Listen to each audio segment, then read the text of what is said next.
ម៉ែហ្នឹងហើយអ្នកទាំងអស់គ្នាថ្ងៃហ្នឹងដែរខ្ញុំមានដំណឹងល្អមកចង់ប្រាប់អ្នកគ្នាហ្នឹងហើយបាទទីបំផុត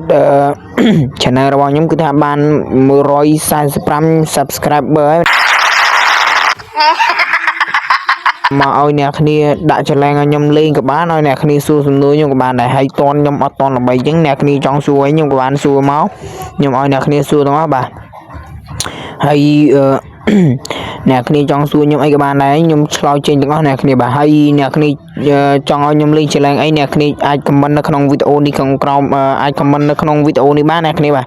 ហើយខ្ញុំពិតជាអរគុណអ្នកគ្នាមែនតើដែលបានជួយ support ខ្ញុំឲ្យបានជួយ subscribe ខ្ញុំឲ្យបាន145 subscriber អ្នកគ្នាបាទខ្ញុំពិតជាអរគុណអ្នកគ្នាខ្លាំងមែនតើបាទហើយខ្ញុំសុំថា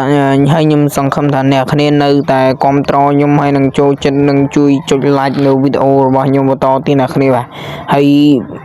បើសិនជាផែកខ្ញុំបានគ្រប់